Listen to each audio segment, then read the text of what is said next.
ما اینه که محصولات سلامت ارائه میدید.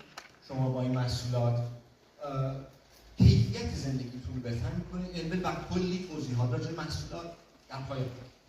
راستی اینجا پولم میشه برابر اگه بخوای به توضیح میدم. با مادر بزرگ منم صحبت کردیم، گفتگو همینه. با یه بچه 18 ساله هم صحبت کردیم، گفتگو همینه.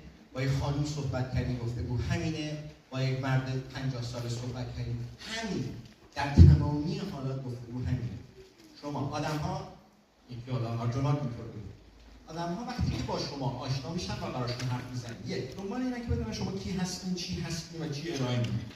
یعنی میشه شرکت، سابقه، ما اینقدر هکتار زمین داریم، نمیدونم اینجا فعالیت میکنیم، این تعداد کشور کار میکنیم و این توضیحات و محصولات توضیحات و اعلام این